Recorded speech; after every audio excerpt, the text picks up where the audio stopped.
Texas. Brooklyn. Just Brooklyn and heaven. Before you learn your ABCs, you learn that good things happen in threes like Texas, Brooklyn, and heaven. They made the blues a legal crime. The devil has such a terrible time in Texas, Brooklyn, and heaven. Yippee-yi, yippee-yo for the Alamo, where the plains are a welcome mat. Yippee-yo, yippee-yi for the lucky guy who hangs his hat in a flatbush flat. You wanna meet an angel face? My angels live all over the place in Texas, Brooklyn, and heaven.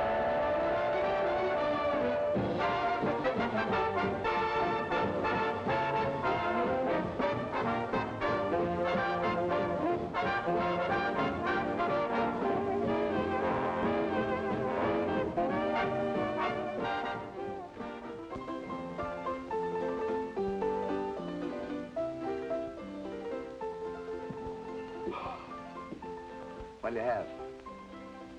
What's with that? What's with what? With that? Oh, house special. You have one? Yeah. I'll have the fourth one. Funny fellow, huh? With or without? With or without what? The story. Is it long? Depends on how many you drink. Okay. Start mixing. I'm gonna work my way up to that free one. Hey, Mike. Why Texas Golden Horse? Why not Brooklyn Golden Horse? Because Eddie Taylor came from Texas. Dallas, Texas. This is Dallas, Texas. Dallas, Dallas, Dallas,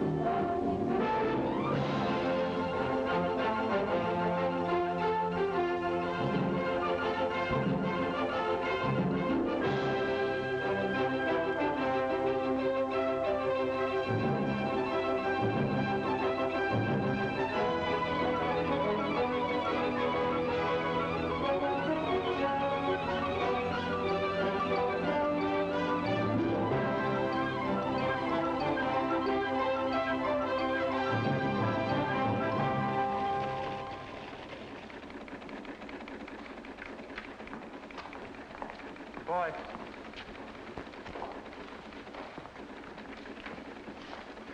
Copy.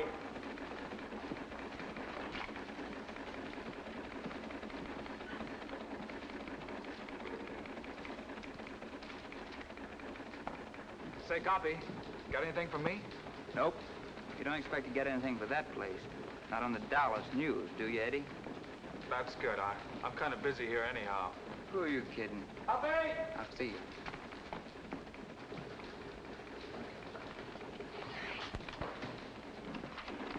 Give this to Taylor. It might interest him. Yes, sir. Copy. Got something for you. Yeah, for me? San Angelo's your hometown, isn't it? Yeah. Got a story here, just came in. About old T.X. Taylor. Any relation of yours? My grandfather. Says here he's dead.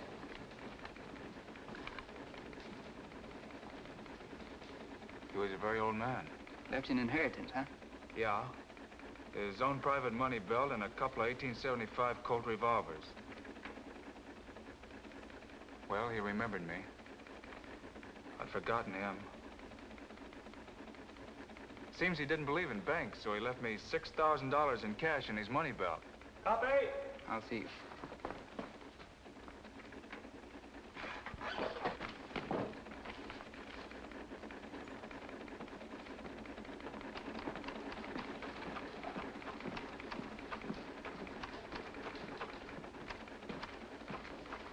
Mr. McGonigal, Yeah? this is my last day here. Quitting? Since the first day I came here 3 years ago, I've been waiting until I had enough money to do what I really want to do. Money? Your grandfather left you $6,000, not 60. That's enough. What are you going to do with this enormous fortune? Buy a ranch half the size of Texas? I'm going to New York to finish my play. Uh-huh. Well, when your smash hit pops on Broadway, the Fort Worth section will still be open. On the Dallas News? That's right. No, thanks. So long, McGonigal. So long.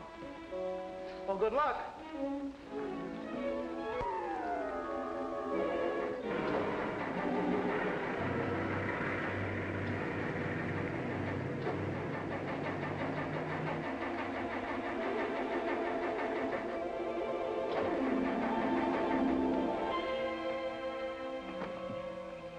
Eddie got off to a swell start. 26 miles out of Dallas, he had car trouble. But if there had been no car trouble... Say, mister, would you give me a lift, please? I'm not very heavy. Where did you come from? I was asleep there beside the road, and then I heard you making all that noise. I guess it woke me. Go away. You're a very rude person. You're not a nice girl. Out on the highway this time of the night. There's nothing nice about you either, not a single iota. It so happens I'm running away from home. Some people do it in style, some have to do it my way. So for your information, I am a nice girl. And now, if you'll excuse me, good night.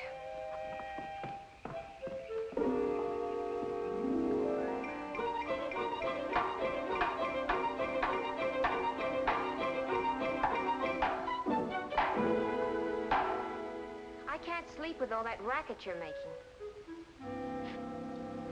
I'm sorry my car broke down in your boudoir. If you had one iota of friendliness, just one iota, I could fix your car for you. That I'd like to see.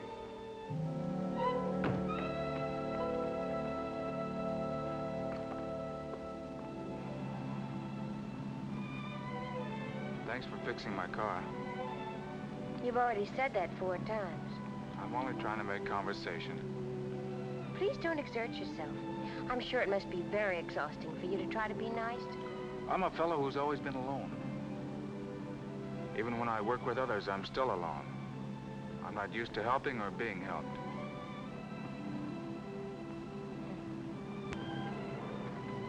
Isn't it funny that I should be running away from the ranch when that's what I like most of all? What ranch? Oh, didn't I tell you? It's the family ranch in Texas. It's just outside of Calinimo City, and it covers about 115,000 acres. And you should see the horses we have. 2,800 of them, not counting the wild mares in their foals. Look, miss, I know Calinimo City pretty well. There isn't a horse ranch within 200 miles of that place, and we both know it. Yeah, but if there was such a place, wouldn't it be wonderful? What are you really running away from? A gasoline station. That's why I know so much about cars. My brother and I ran it till he got married, and then when his wife moved in, I felt sort of unnecessary. You know, like I was crowding the place. Still, it's better than bucking the world on you. Unless you have a grandfather who left you a hunk of dough. All I have is a diploma from the correspondence school. It's a very attractive diploma, though, and it says I'm a perfect secretary. Shorthand, typing, and business management. You've got a job waiting for you someplace, huh? No, but I'll get one. And then when I've made enough money, I'll come back to Texas and buy myself a ranch with horses. Oh, the loveliest horses. You haven't told me anything about yourself. You've been awfully quiet. We interrupt this broadcast to bring you a very special bulletin. Red Car is still at large. Red Car, who robbed another bank in East Texas this morning, was last seen steaming away in a fast black coupe. Up to 10 minutes ago, he had not been apprehended. Special warning to anyone who might see him. Red Car always carries at least 2 heavy caliber revolvers. Approach with caution.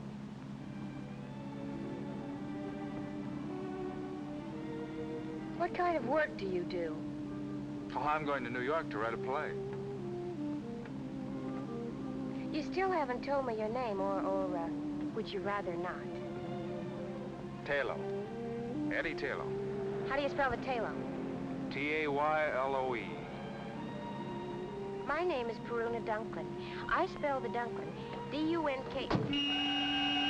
Watch out!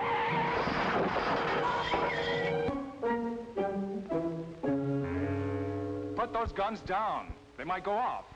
Thank goodness you've come out of it. I thought it was the sheriff and the posse. Sheriff? But it was only Mr. Tebow and the doctor. Now, think quick.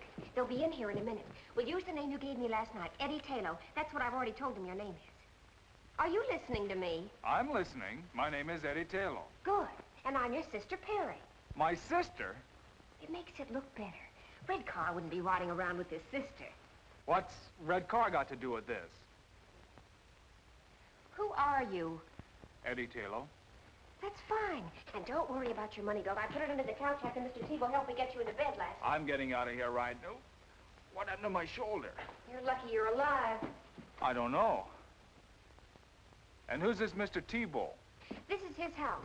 He lives here alone. His wife ran away with the dentist, but he doesn't care, he says, because now he doesn't have to pay the bill. Anyway, he helped me get you here after the accident. You remember the accident, don't you? Remember it. I'm still in it. It's getting worse. And we're so fortunate that Mr. Tebow didn't recognize you. Let's get something straight. I'm not Red Car. Of course not. You're Eddie Taylor. We agreed on that, didn't we? It's not a matter of agreement. I am Eddie Taylor. And I'm your sister. I have no sister. You better have one if you know what's good for you. Hello, Doctor. Hello, Miss... Taylor. Perry Taylor. And, you're... I'm Red Car. You've heard about me, Doc, haven't you? Why, everybody around these parts knows about Red Car. What are you nodding your head for? Don't you believe I'm Red Car, don't you? Yeah. And now, perhaps it would be better if I talked to the patient alone.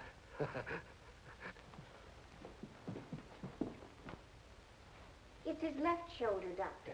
We'll know soon enough. I'll call you if I need you. Try to behave. Get in touch with the rest of the mob. Tell them to lay low until the heat's off. Oh! You got a good buy in this car, Ed. You did the buying. 400 miles and the motor sounds like a hummingbird. You still getting off at Birmingham? Sure, if your shoulder's okay. Why don't you stay with me and... Or is that too big for you? I hadn't figured on New York. Why not make it New York? It's about time somebody like you went there and changed the place. Well, I don't know. Perry. Yes? My shoulder doesn't bother me anymore. It hasn't hurt me for the last 2 days. I didn't say anything because, well, what I mean is, you're a good driver. You mustn't fall in love with me. Who said anything It would about... spoil everything. What makes you think I give up? You must admit there's always the possibility that you might want for us to become sweethearts. You admit that possibility? True? Well, you must fight that possibility. It'll be a struggle. A love affair at this time would interfere with my plans. You see, Eddie, I've always lived in a world of, well, call it make-believe. But one thing is a reality. I have a great capacity for love. For people. For all kinds of people. Oh, I could fall in love, but that would be selfish of me. I feel I sort of owe it to those people to kind of ration out my affections. So that's why you must deny yourself the prospect of loving me. When the time comes that I feel I've done all I can do for others, when that time comes, then perhaps we can sit down and talk things over. Goody.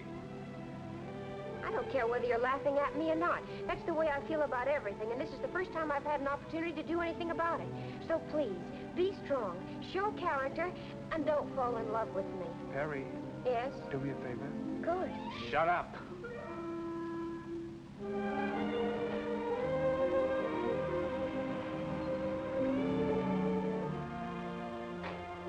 What are you gonna do, walk out on me right now?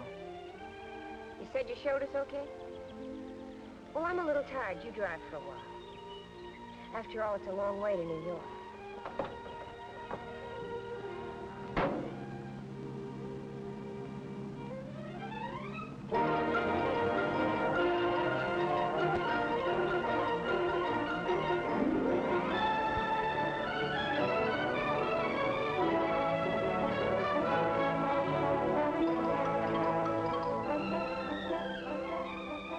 For 6 states, she talked his ears off.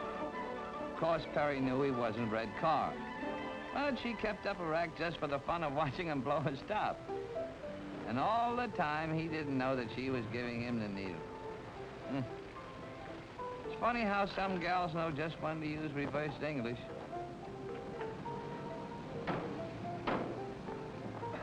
Well, anyway, it's not expensive like the others. It'll make a good hideout. For the last time, I don't need a hideout.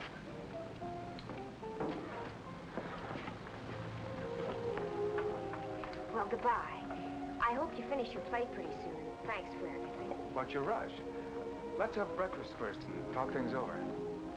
We've had plenty of time to talk. Now, I'm on my way to Brooklyn. Brooklyn? Did you come all the way to New York to end up in Brooklyn? I've heard so much about it. It sounds like a truly wondrous place. What's so wondrous about it? Brooklyn appeals to me. Is there any reason why I shouldn't make it my destination? Well, that's not a logical question. I can't give you a logical answer. Well, goodbye.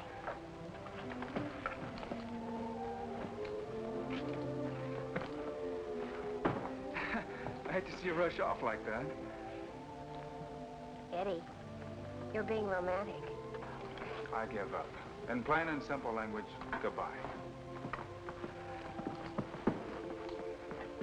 Will you get in touch with me when you get settled? All right, Eddie.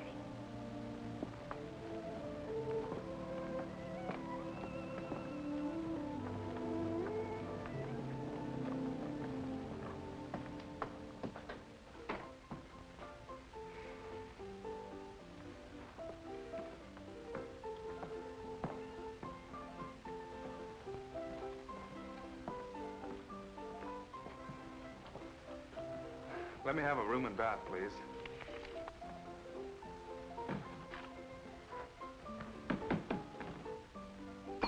Hey. 105.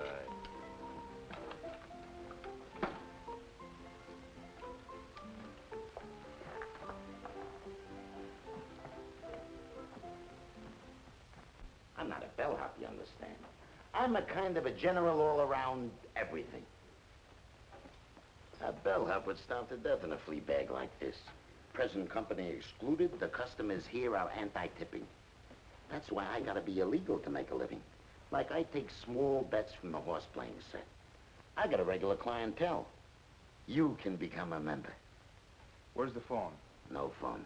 A hotel without a telephone? Downstairs near the bar, there is a public phone for the accommodation of the guests. That's very accommodating. Frankly, it's a plot against the customers, to make them drink. You see, every time you go down to answer the phone, you buy a drink. Well, what if I don't want to drink? Don't be a character. You get into the habit. That's why Mr. Simpson yanked all the phones out of the rooms. Let them do their phoning in the bar, he said. That'll make them drink. Understand the psychology? Well, I don't want to hurt your feelings, but I don't understand the psychology. Look, I'll explain it to you very simple. Say you're a guy, and you answer the phone, and it's your girl, and she says, Harry, take it like a man. From now on, Joe has took your place in my heart forevermore. What is Harry gonna do? There is a bar, all laid out for him. Congenial company, and a bartender will listen to anything. What is Harry gonna do? Right. And it doesn't make any difference whether it's his girlfriend, or it's the boss, or even if it's the bookie trying to collect a bet. Good news or bad news, he's bound to take a drink. Sometimes to forget, sometimes to remember. And then there's the nervous type. He's got to have a drink before he answers the phone. This type... Maybe you don't have to work, but I do. A writer. Do you mind? A regular character. If anybody calls you... Nobody's gonna call me. But if I get a call from Brooklyn, and it's a girl, nobody's gonna call me. But if anybody does, I'll come up and get you. You don't have to worry about tipping me. I make my money illegal, but legitimate. Only, I gotta figure you out first. Yes? Yes. We'll do everything we possibly can. Goodbye. And now, Miss Taylor, what kind of room would you like and what district? You know the YWCA may not be able to find it for you. I'd like to live in the loft of a stable. A stable? Did you say you wanted to live in a stable? Yes, please. If it isn't too much trouble. You're aware that there might be horses in that stable? Oh, yes, of course. I'd favor a stable with horses in it. But if you can't find one with a horse in it, I'd still favor a stable, even if it was empty. Oh, well, now that makes it much simpler. I hoped that I would be able to find such a place here. After all, this is Brooklyn, so naturally, Oh, yes, naturally. Naturally.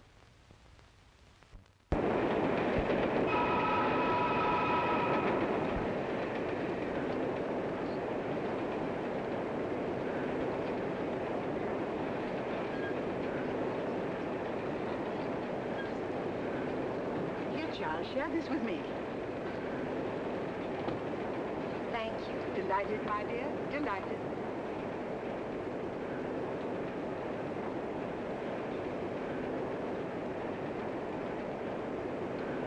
Is anything wrong? There's nothing, my dear. Nothing of it.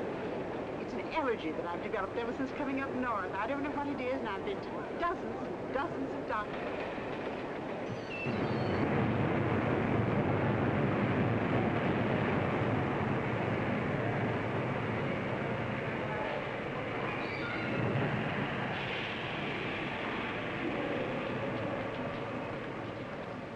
That wasn't a nice thing to do. My dear child, I am ashamed of myself.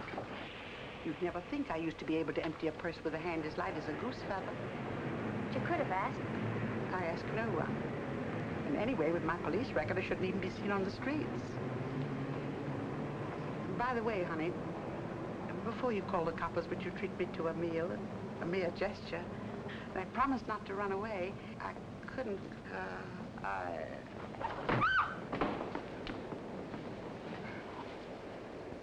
But you gotta answer some questions. Why? Because you have a pencil and a notebook? Because it's the law. I've told you she doesn't feel well. Now, isn't that enough? Okay, we'll let it go at that. Now, how about a nice, clean ambulance? none of that, dear boy. No ambulance. But you're sick, lady. Why make her sicker? Ambulances, hospitals, a lot of questions. I know the whole routine. Very unhealthy, all those questions. Okay, then just give the facts. What's your name? Perry Taylor. You know, I think that the thing... Mind if I get the facts? T-A-Y-L-O. Add an E. And the lady, ever seen her before? Enough of this. Child, I don't want to burden you with... Oh, dear. Send for the wagon. You know, they should send you home. Two will get you 5. She hasn't even got a home. She asked you got a home. And how would you know? Because she's my mother. Your mother, huh? What kind of a daughter are you not to feed your own flesh and blood? Because she was too proud and independent to accept help. And then one day she ran away from home to see what she could pick up on her own. I didn't catch up with her until today. She didn't want to be a burden on me. Or on my brother. You see, I have a brother, too. His name is Edward Taylor, and he lives at the Grand National Hotel. She's his mother, too. Now, that makes everything fine, doesn't it? Uh-huh. Uh-huh. Okay, you're going to take her home with you and take care of her? Of course. And your address, Grand National? No, it's 9006 Flatbush Place. Not the house itself, the stable. 9006 Flatbush Place. Now you're doing the right thing. And where do you live? Oh, I don't want to get mixed up in this. I was just waiting for a downtown express, but I'll take a local.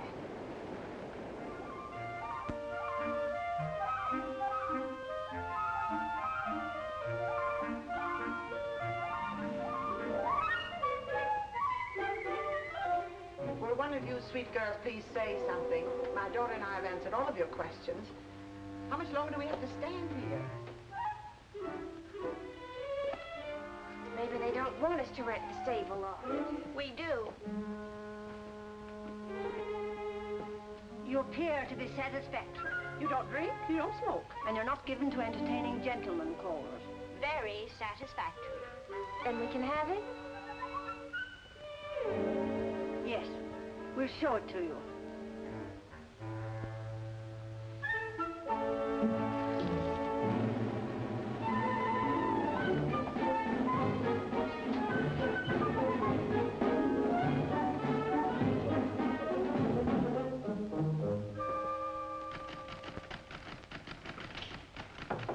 Come in. Telephone for you. For me? The police department. Well, it's a gag. Why should the police want me? Don't be disturbed, character. When the police use the telephone, it can't be anything serious. Maybe they just want you to identify a corpse. It's okay, you can go that way. We're informal here.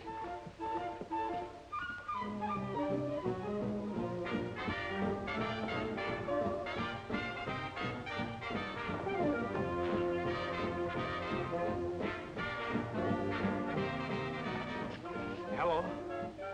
Yes? Well, this is Eddie Tiller speaking. My mother? Well, if my sister Perry told you that, you can take her word for it. Yes, sir. I'll see to it that my mother is properly fed from now on.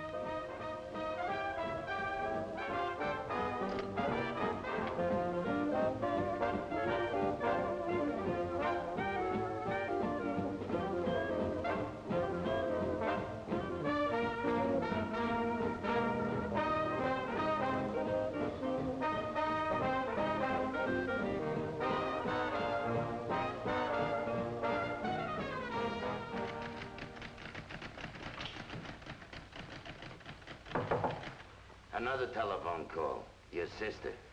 Tell her that I'll take it.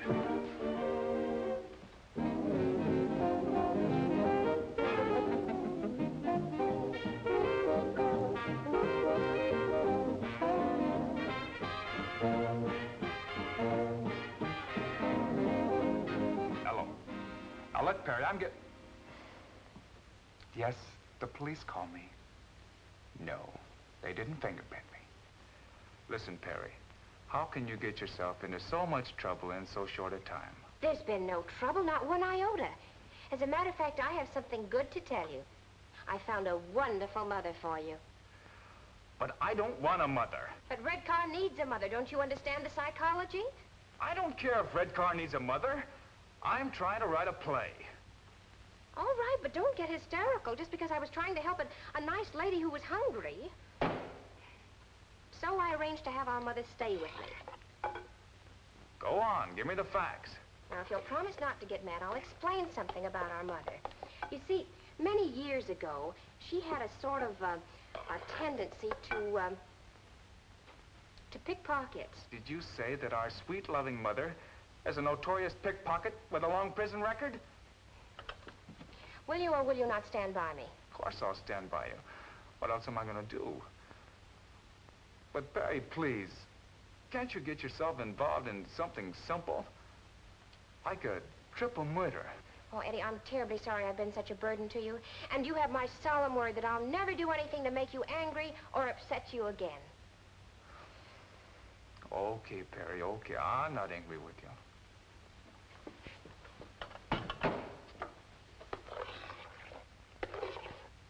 Hello? Hello, Perry? Perry? Hello? Hello?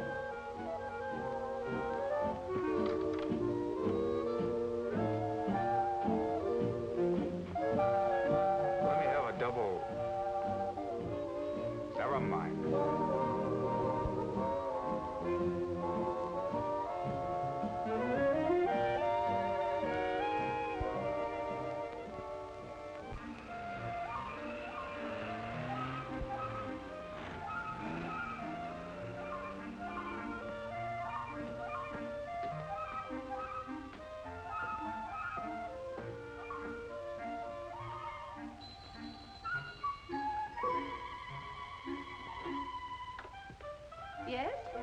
I'm Eddie Taylor. I'm expected, I believe.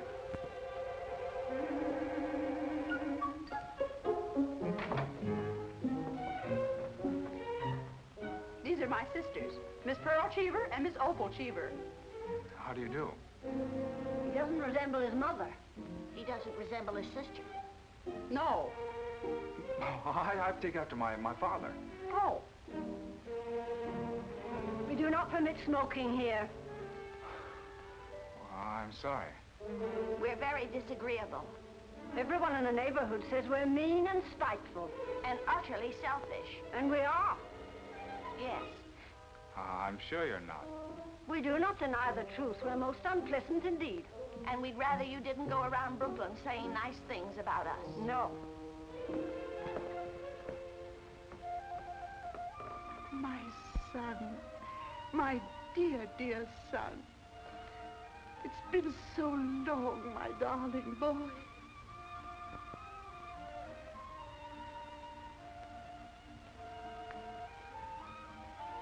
You may use the sitting room. Thank you, dear girls. Come along, my sweet. Remember, no smoking.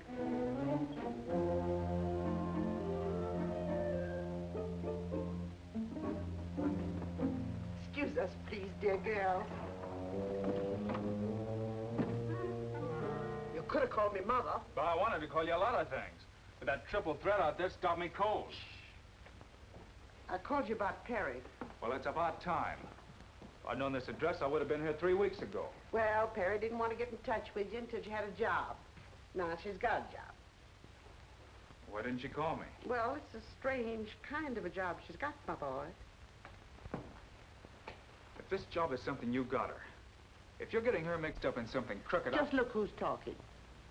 I may have lifted a lever now and then, but I never pulled a bank job. But for Perry's sweet sake, your secret shall remain locked deep within my heart. What about Perry's job? What's wrong? That's why I thought we'd drop down and watch her while she's at work. Then you can decide what course of action to take. Oh, can't you tell me about it? Where's she working? Coney Island. And imagine we can get some hot dogs while we're there. Come along, my sweet.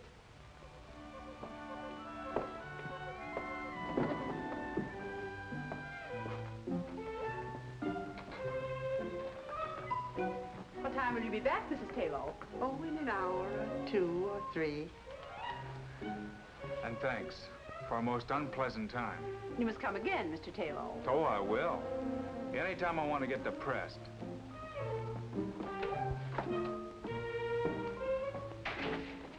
We should have listened in on their conversation. We should have. Next time we will.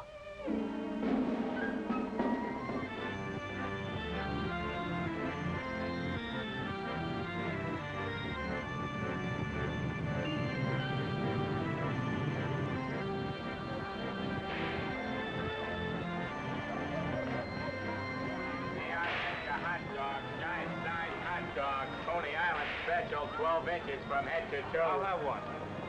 You'll have one what? Well, I was under the impression you sold hot dogs here. Well, speak up, buddy. I can't read your mind. Here, get your hot dogs. Everybody likes them. Only 10 to a customer. Mustard? No. Take it or leave it, buddy. In this business, we got a short season.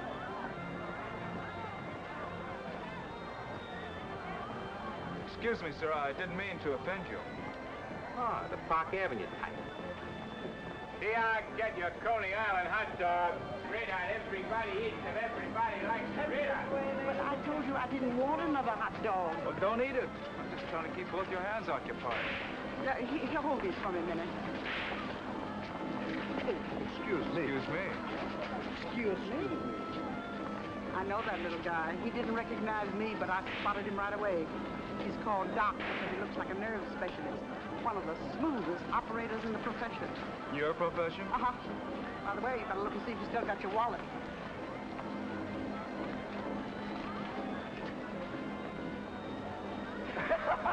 I knew he was lifting levels the minute he bumped into you. And I suppose you lifted it from him to prove to me that you've reformed. No, child. I just want to see if my technique is better than the doc's. Maybe I didn't prepare it. But I wish you wouldn't say I'd reform. Makes me feel so old and useless. all your pleasure. I give you the greatest entertainment value on the Midway. Ziggy's internationally famous water nymph. This is it. What's Perry doing in there? We're down here to find out. And I hope she can swim. Presenting the water nymph. There they are, everybody. Ain't they out of this world? And each one born and bred in Brooklyn. And this one, all the way from Texas. Miss Perry! Say, she's all right. Folks, these girls are not only gorgeous, they're daredevils, as you will soon see for yourselves behind these closed walls. And now, ladies and gentlemen, I'd like to have you meet the girls personally. Honey, tell the folks your name. Jean Dean. Linda Lombard. Merrill Nemeth. Mill Patrick. Joe Jordan. Jean Stratton. And you, honey. Hey, you. Hey, you. My name is Perry...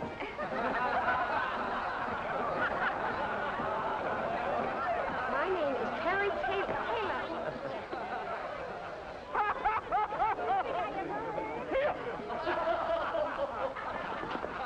Keep your hands off of her. Go away, Sonny. You bother me.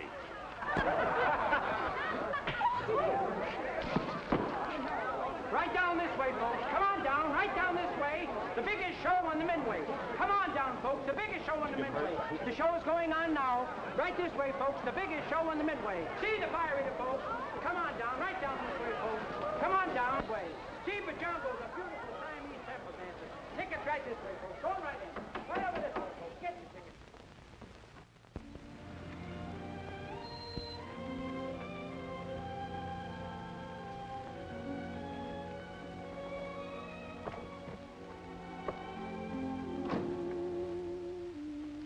I'm obliged to you, Eddie, even though you made me lose my job.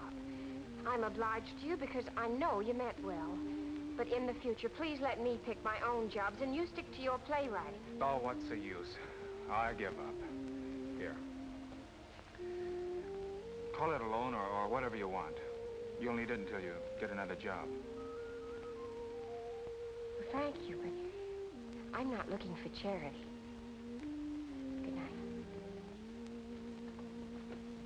Hey, mother of mine. Here, you try to give it to her. Well, she said she didn't want it. I know, but you're slick enough to figure out a way of getting it to her. Or are you going to get high-hat on me, too? Frankly, yes. We, and I speak for my daughter and myself, want no further interference from you.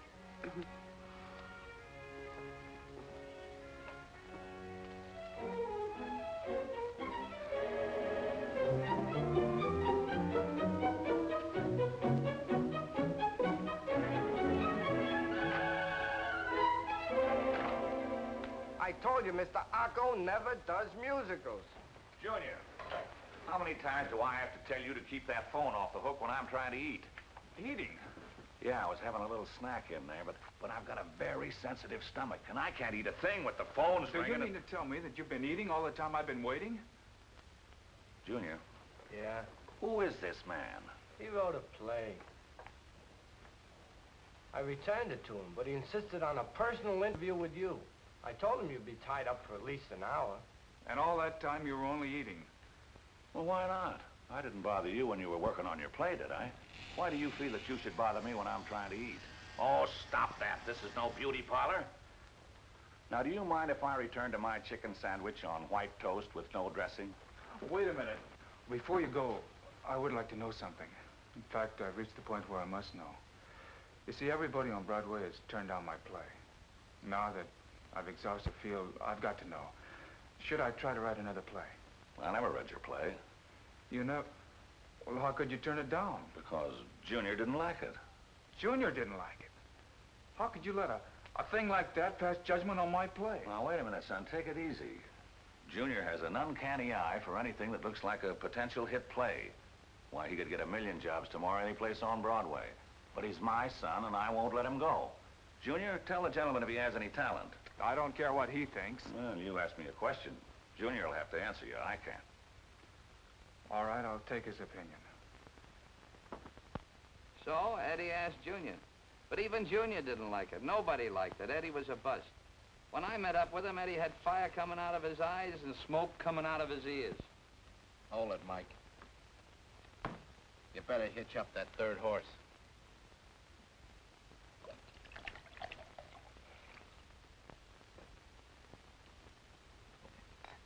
What's more? What's more with what? What's more with the story? How many times does that horse have to kick me before I get the end? So far, pal, you've only been riding side saddle. Now we really go places, because here's where I met up with Eddie. You remember the bellhop? Well, Eddie tried to pass that bar once too often. It was the night that Joe was sick and had asked me to stand in for him. Bartender. Bart.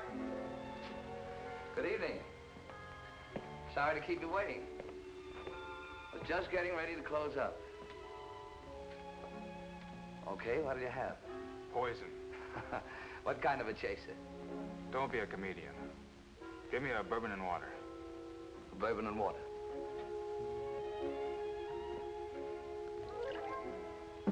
You can call me Mike. Why? That's my name. Oh.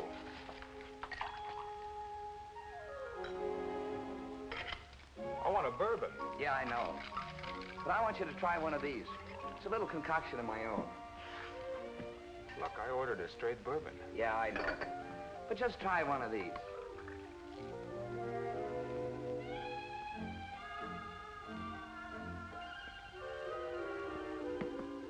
Now, can I have a straight bourbon?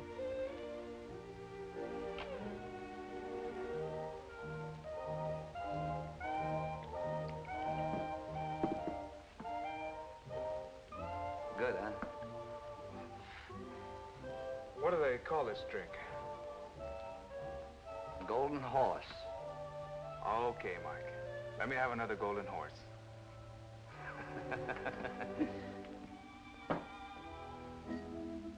You're new around here, aren't you, Mike? You're new around here. Oh, yeah, I'm only here for the evening. Joe has a cold. Oh. Say, Mike, how do you make this, golden horse? Well, first a little dab of Texas sunshine. Then some rain. A little hail. Gotta have some hail. Some snow. A couple of earthquakes. Then, you make a very tiny waterfall out of it. Just a little teensy one. And you top it off with some good old Mother Earth. I like you, Mike. You've got a great sense of humor. Pour one for yourself. Thanks, Eddie. How'd you know my name was Eddie? Oh, he told me when you first came in.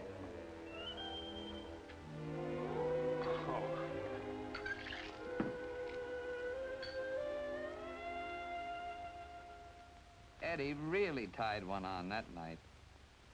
6 hours and 12 bars later, I got the whole story. How he cost Perry a job and how he was the world's worst playwright.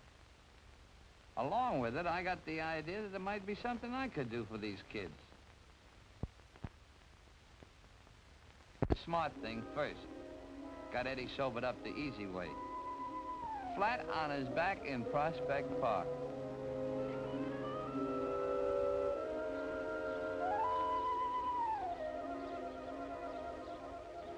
Mike? Mike? How is it, Eddie? New world's record for a hangover. Well, the Turkish bath ought to help you a lot. There's one near here, too. Best Turkish bath in Brooklyn. Brooklyn. A truly wondrous place. I thought you'd like it. At Prospect Park. Oh, Oh, I could lie here for hours. It's like Texas, without the sagebrush. You know what I need? A long ride on a horse. That picks me up. Well, let's try the Turkish bath first. And while we're there, you can get your clothes clean. Then, if you want, you can rent a horse. I'll go along with you on that Turkish bath deal. The horse is out. It's gonna be pouring here in a few minutes. I wouldn't take a mule out in such weather. Say, I know where we can rent a horse and the rain won't even touch us. And you can have any kind of a gait you want, fast or slow, or one that'll rock you like a baby in a cradle. And you can have your Texas sagebrush, too. Where is this heavenly spot? Right here in Brooklyn. This Brooklyn is truly a wondrous place.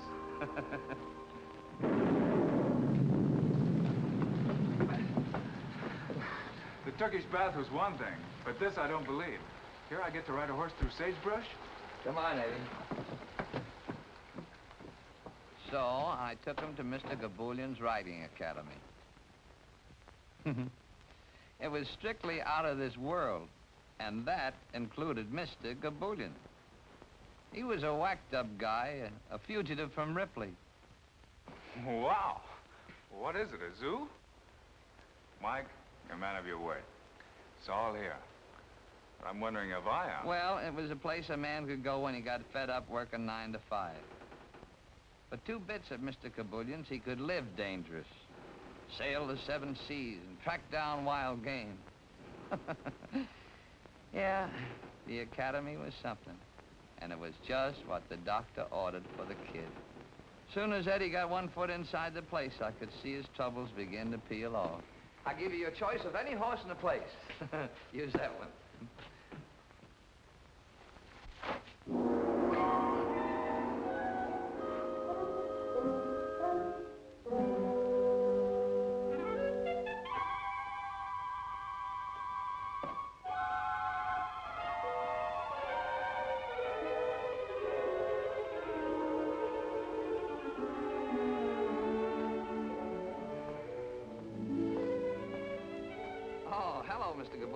Sorry to disturb you.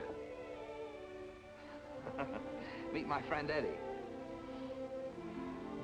Eddie and I want to ride your horses. Excuse, please, gentlemen. The rain was so heavy, so I think nobody comes. So I have me sleep in the house on the elephant. Excuse, gentlemen, please.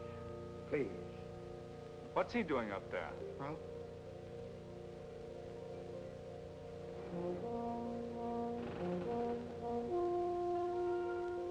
That's Captain Lars Jean. He was a real skipper once.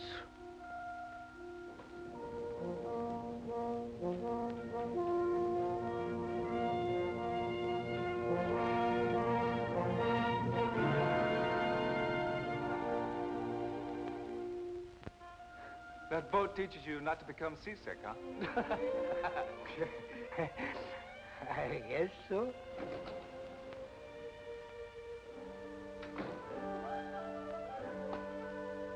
Excuse, please, gentlemen.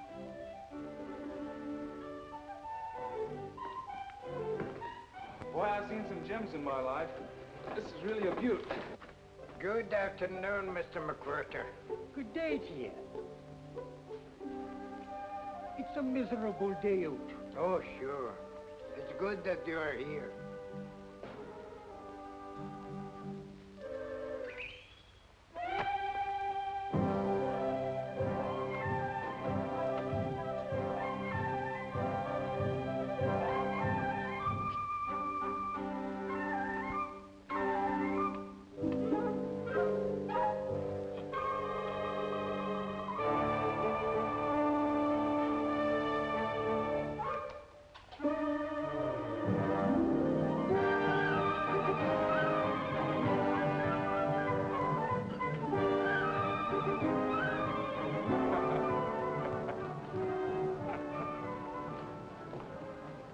Mr. Robert Bruce McWhirter.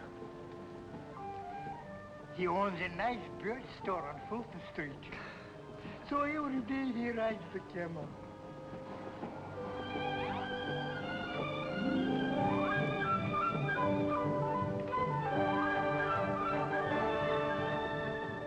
he's having a lot of fun. Lot of fun. That's the only thing that makes him happy.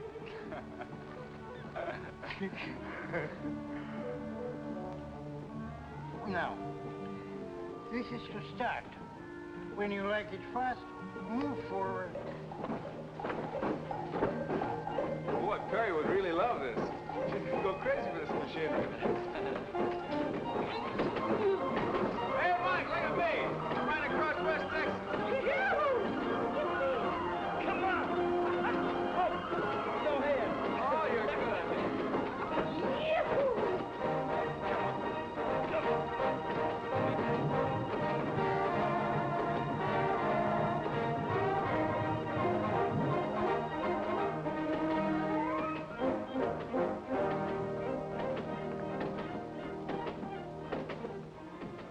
Mr. Gabulian. Yes? I want to make you a business proposition. You see, I want you to hire a young girl to help you run this place. maybe I better wash my face. My eyes, maybe they are open, but my mind is still asleep. Excuse me, please. Mr. Gabulian. Yes? She'd be wonderful for you. She loves horses, and she could fix any mechanical gadget in case something should go wrong. You make a joke. Excuse me, please. Mr. Gabulian. And yes? I mean it most seriously. She would be a real help. Help me what, sir, please? Help me not to see a customer? Help me not to pay the rent? Help me not eat like a man should eat? Help me that way, mister?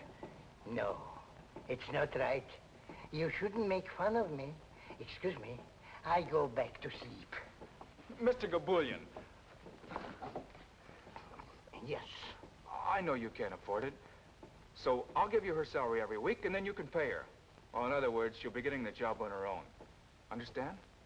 Why should I go back to sleep? I stand here and I sleep already. Don't you see? This girl needs a job. And I want her to have this one, here. Or you'll have someone to help you.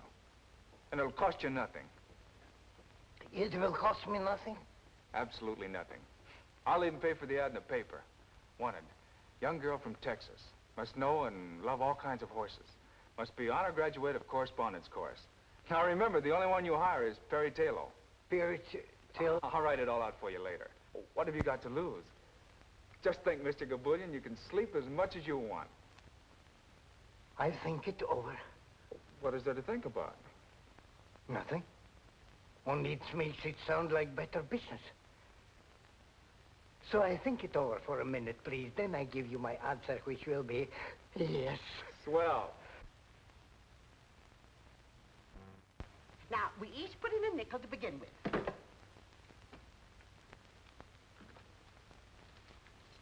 That's my girls. Now, let me see your hands.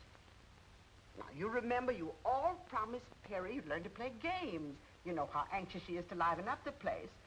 And how are you going to play poker if you don't let me teach you? That's my girl. Well, you have a very bad poker hand, dear. 2, 4, 7, 10, jack, just nothing at all.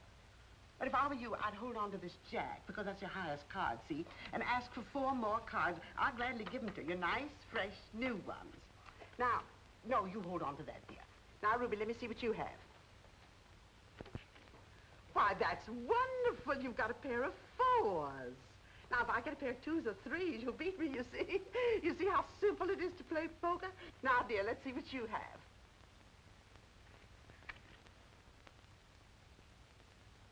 Oh. Well, you have a very good hand, dear. 3 queens and a pair of aces. Very good hand indeed. Poker, one must always try to improve one's hand. So, I draw away these 2 aces. And try to buy another queen, because 4 queens, you see, would give you a perfectly lovely hand. Now, we'll each put in another nickel in order to buy fresh cards. Come along. Oh, how I wish Perry were here to see you at play. Now, 3 for you. 1, 2, 3. And 2 for you. 1, 2. And 4 for you. 1, 2, 3, 4. Now, I'm not taking anything. That's what's called standing pat. Now, We'll all show our hands in order to see who's won. Well, now, come, girls. If we don't show our hands, how are we going to know who's the lucky girl? And the lucky one wins all the money in the center of the table. Now, I have a straight. 5, 6, 7, 8, 9. Now, you remember what I told you about a straight? I'm going to be awfully hard to beat. Awfully hard. But that's the game of poker for you. That's what makes it so terribly exciting. Now, let's see, dearest, what you have. Come along. Oh, you poor, unlucky thing. I haven't got anything. Not even a pair. Now, let's see what you have, dear. Well, you still have only a pair of 4s. That doesn't beat a straight. Now, dearest, let's see what you have.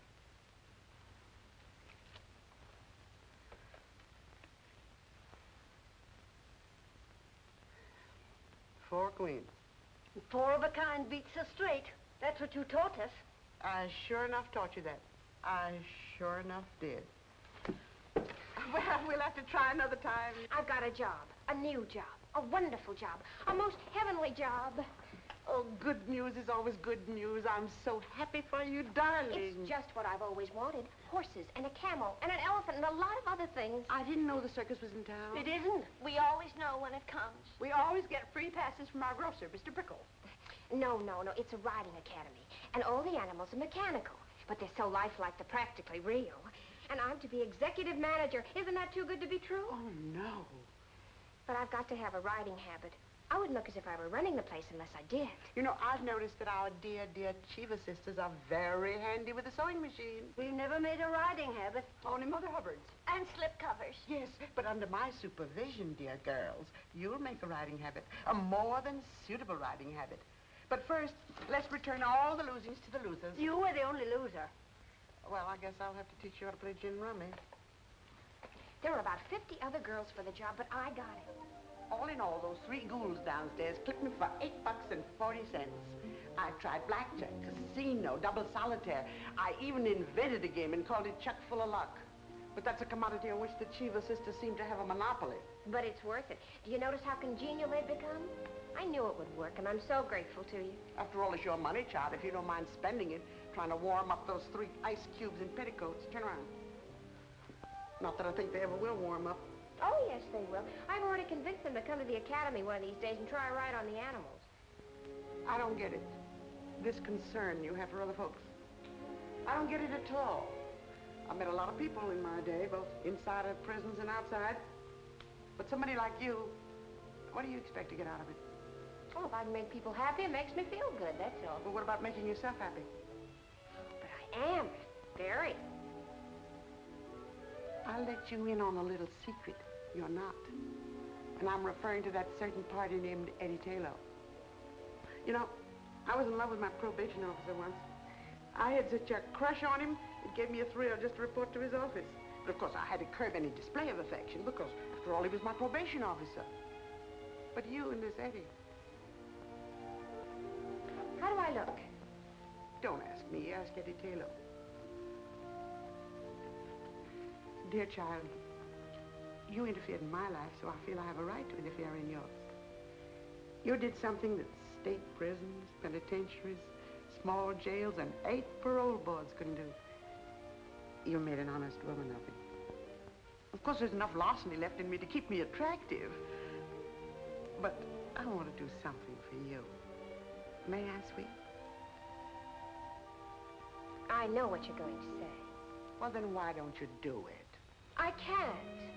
I can't now, not until he's finished his play, because that's what he wants to do more than anything else in the world. And I wouldn't want to clutter things up for him. You could help. That's what a woman's for, to make a man think he's successful. Oh, no. He told me definitely. He works alone. After he's a success in the theater, then maybe... Well, maybe then. Well, I tried to help. But you have. If I were certain, if I were really certain that Eddie wanted me, you know what I mean. least you can do is to call up that idiot and tell him you're working and where. I'll do it right now. Do you think he'll like me in this outfit? Well, I don't know about him, but a normal male, well, a normal male would be very normal about it. Eddie.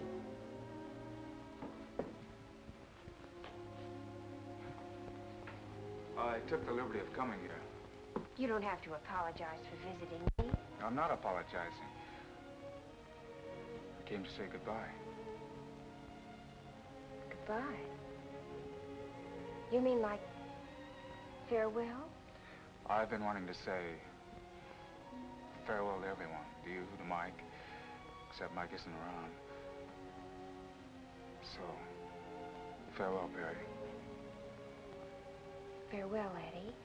And goodbye. They turned down your play, and you're giving up. That's not right. You've got to have faith, particularly in yourself. Faith? Yes, faith. And don't make it sound like some cheap commodity flooding the market. I didn't come here to argue, Perry. Let's part as friends. Now we're parting? After I say goodbye, I guess the next step is for us to part. How do you go about it? Well, I wasn't planning on shaking your hand, if that's what you mean. Of course not. Or waving so long or slapping you on the back. No, that would be in bad taste.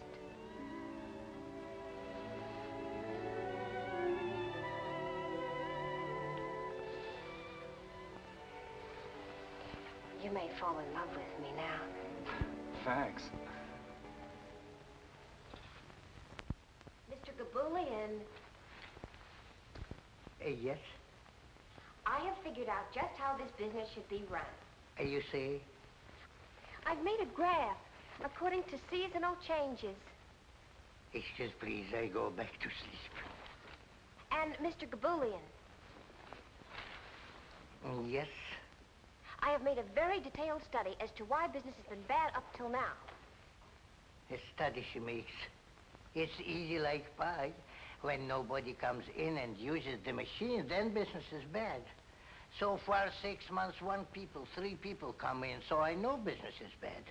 I know it, Mrs. Gabulin knows it, and all my relations know it. Now she comes and makes it with pen and paper and tells me that business is bad. Big surprise. Excuse, please, I go back to sleep. He's upset because I had him print up 1,000 handbills to advertise the place. Mandy's going to give them out in various sections of Brooklyn. You think that'll help, huh? Oh, yes. The point is so few people really know about the Academy. All we have are 2 regulars, like Captain Jean over there and Robert Bruce McWhirter, who comes in every day to ride across the track. Is he still at it? Huh? How did you know about him? I think I'll take a pony ride. Why, Mr. McWhirter, are you going to take another ride today? Indeed I am. I've been feeling restless all day, and I thought, if no one else is going to use it... Oh, no, Mr. McWhirter. That camel is yours. Thank you.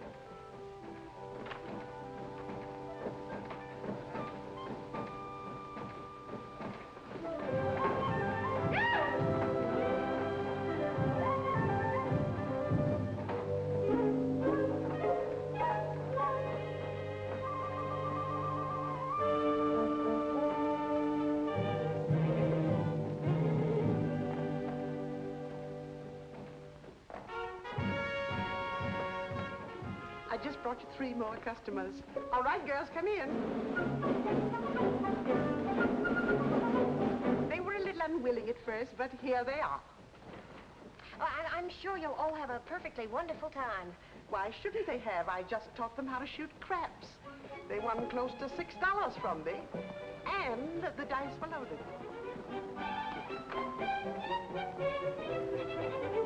May I offer you the finest horses in the stable? Oh, two girls take this one. Can I help you, Mandy? Thank you, I don't need any help. It's cheaper. Come on over. Stirrup. Up you go. There we are. Fun. How did I get Mia? Let's go.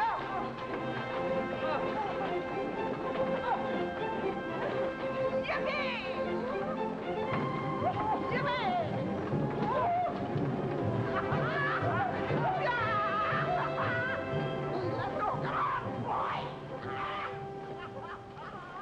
Wouldn't it be wonderful if we could have business like this every day, all day long? Then you'd be completely happy, huh? Almost, Eddie. If only Gabulian would change the name of the place. Yeah, that's a good idea. I've got a name for you. The Golden Horse Academy. The Golden Horse Academy. It's perfect. It'd be a good name for a ranch, too. Let's figure it out.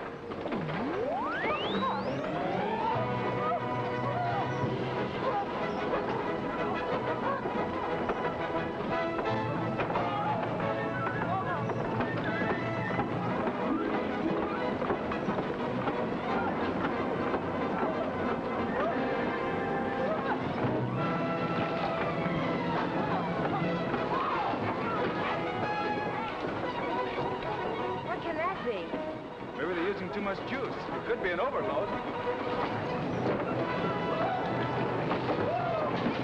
You do something. You hear me, Mr. Gabulian? You do something right now.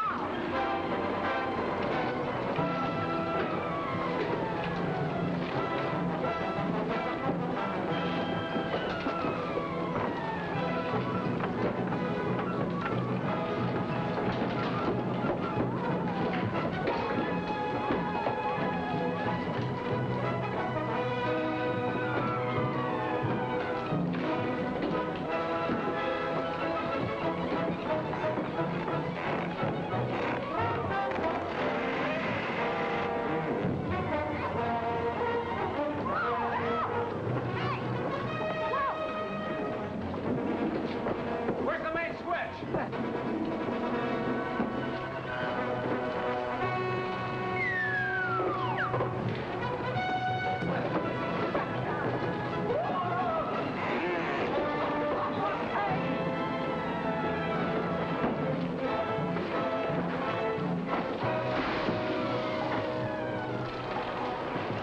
Ship ahoy!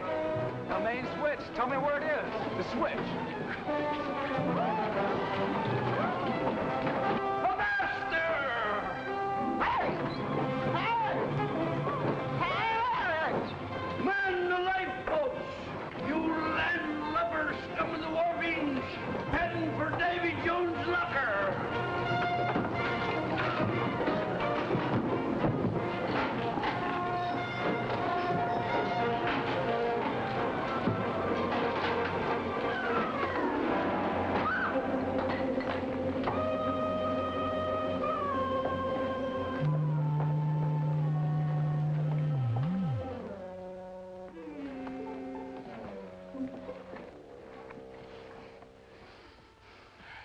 What happened, please? What a ride. Too much business. Just too much business. Yes.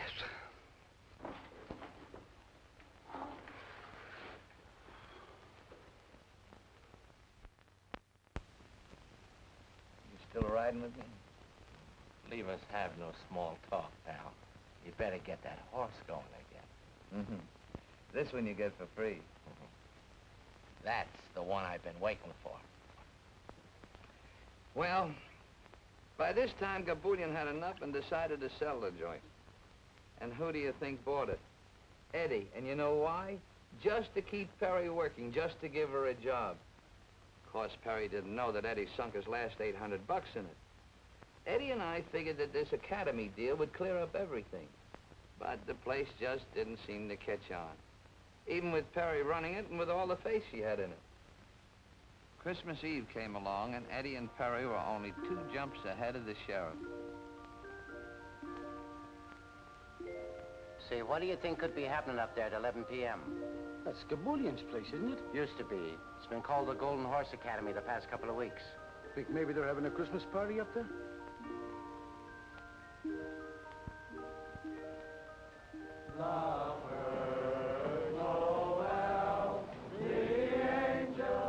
We had a big party.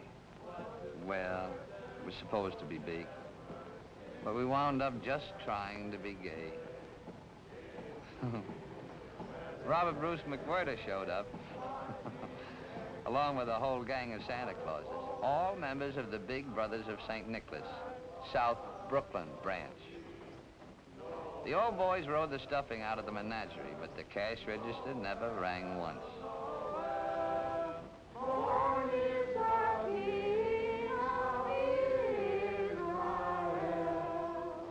Then Officer Comedy came in. Well, Merry Christmas, Marcus. I'd like to have you meet my friends Perry and Eddie. How do you do? How do you do, Marcus? I said I'd like to have you meet my friends Perry and Eddie. Oh, how do you do, and a very merry to you. I've noticed the lights up here ever since I've been on duty, but I did nothing about it. That's right. Tonight's the night for leaving people alone. Yet. Then I see what looks to me like a crowd of Santa Clauses come into this building. I follow them in. Get the point? Oh, great work. When I saw his eyes pop at the place jumping with Santa Clauses, something snapped in my noggin. Strange, yes. But nothing that would make me report this incident to headquarters. You see, Christmas Eve is a night for leaving people alone. What do you mean there's nothing wrong? How would it look if a passerby saw them come in and reported it to your superior officer? How would you look if you said you didn't think it was important enough to call the station when you saw a horde of Santa Clauses come in here and take over the riding academy at this time of night? You think I ought to check with the sergeant? Is that the sort of thing that happens to you every night? But this is Christmas Eve. Well, does that explain the situation as far as an officer of the law is concerned? Don't let anyone leave. I'm going to call the station. Come with me. Give me the numbers of all the newspapers. Manhattan as well as Brooklyn. Hello? City desk, please. Soda, Pop? Yes, dear. I'll have just a teensy. Well, really, girls, there's a limit to how far we can go. Why? I don't know. Yes. Well, just a few.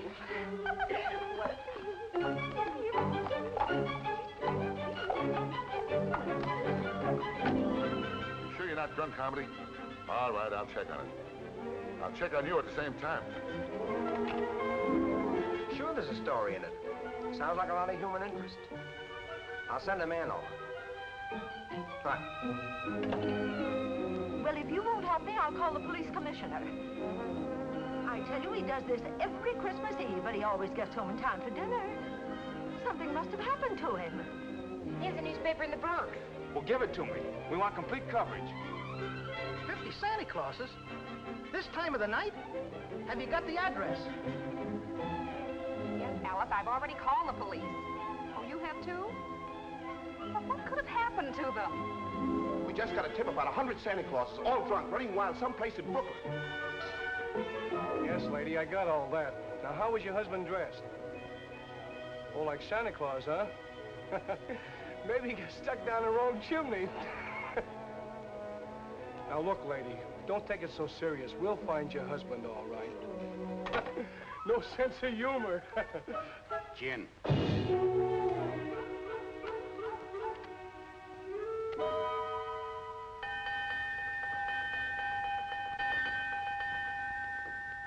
Now, listen to me. Listen to me, all of you. Your wives and your children, your friends and your neighbors, burning up the telephone wires, asking if any of you is behind bars at a police station, or lying all torn to pieces on a hospital bed, or stretched stone dead on a cold slab in the morgue. Well, are you? No, I got a list of names to check on. You lads are going home right away. Big smile now. Oh, come on, bigger than that. There we are. You know, with this publicity and everything, you have here a pretty valuable piece of property. Well, Cheever sisters want to buy it. What do you think, Perry? We could always use the money to buy a ranch. In Texas, perhaps. I merely offer it as a suggestion.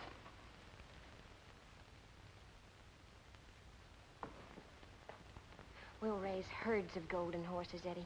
Real golden horses. Maybe 50 of them to begin with. And a lot of little golden coats. 100 golden horses, Perry, to begin with. And after that, well, maybe many more. You know, my grandfather used to have several thousand on his ranch. Eddie Taylor, now don't you start pretending.